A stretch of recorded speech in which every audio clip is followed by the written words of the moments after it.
Today we have to discuss about the topic is osteoid osteoma in non-epithelial tumor. The osteoid osteoma, it is nothing but it is a benign tumor of bone and rarely described in the jawbone, which means it is rarely described in jaw area. The true nature of this lesion is unknown. It is unknown etiology, but Jeffy and Lichtenstein says the lesion is the true neoplasm of osteoblastic derivation. But it is also result of trauma or inflammation. One third of the case having the osteoid osteoma due to that trauma or inflammation. The osteoid osteoma mostly represent like actually look like a osteomyelitis. Here is the osteomyelitis, here is the osteoid osteoma. Here the patient having the osteoid osteoma, this like condition will be is also similar to that osteomyelitis. So both are radiographically look like similar. In clinically, this is mostly in children, particularly 5 to 10 years of age group people, and sometimes 30 years of age people also affected. Mostly males are affected. The common sites are femur and tibia.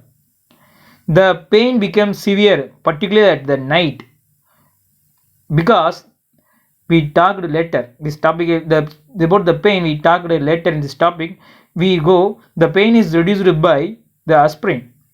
There is a presence of swelling of soft tissue where the lesion is present. If the lesion is present, there is a presence of swelling of soft tissue. Thus, soft tissue become painful when we touch, when we palpate. Mostly mandibles are affected. It is a rare lesion, but mostly the lesion comes, the tumor comes, and mostly affected at mandible area. In radiographically, there is a ovoid, small and rounded in appearance. They are surrounded by a sclerotic bone. The central radiolucency may exhibit calcification and not larger than 1 centimeter in diameter. The overlying cortex is thickened by subperiosteal new bone formation, which means the lesion is present in the subperiosteal area. Depends upon the location. The lesion is present in the subperiosteal area. There is a presence of overlying cortex is thickened due to the subperiosteal new bone formation. And in histologically, central area contain nidus. This is the nidus. This is the nidus area. This is the nidus. So the central area containing nidus and composed of compact osteoid tissue and varying degree of calcification, which means here is the central area containing nidus, compact of osteoid tissue and varying degree of calcification. At the same time, there is a interspread vascular tissue will be seen. Here is the vascular tissue. There is a interspersed vascular tissue also seen. And a trabeculae in older lesion outlined by osteoblast. Here is the trabeculae. This is the trabeculae. This area is called as a trabeculae. So there is a plumb osteoblast will be seen outside the peripheral area of the trabeculae, and vascularized tissue also seen. There is a osteoclast and foci of resorption also seen. Here is the osteoclastic activity will be seen. At the same time, here also there is a radiolucency is due to that osteoclastic activity. Because after the osteoclastic activity, then only the osteoblast, that osteoblast formation is the osteoid osteoma. So first osteoclastic activity is done, later that osteoblast activities happen due to the formation of osteoid osteoma tumor. And the overlying periosteum is exhibit is depend upon the location. So there is a periosteum area is exhibit a new bone formation because of this area is located in subperiosteal area. So there is a exhibit new bone formation will be seen. The morphology of osteoblast similar to normal osteoblast.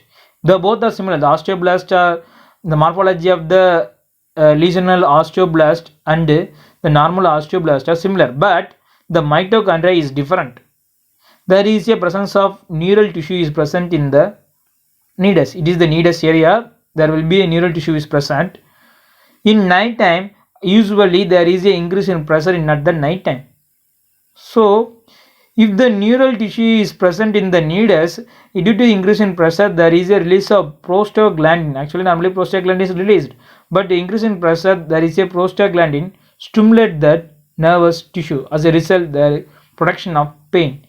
Especially, there is a increase in prostaglandin level E2. Prostaglandin E2 is increased due to that pressure. So, production of pain, especially at the night time. Once again, repeat it. There is a presence of neural tissue in the needles area. In night time, usually there is increase in pressure in our body. So, as a result, increase in pressure leads to release of prostaglandin, stimulate that nervous tissue. So, there is a production of pain occur. And the treatment is surgical removal of the lesion. Recurrence does not happen. There is a spontaneous regression in untreated cases. Thank you.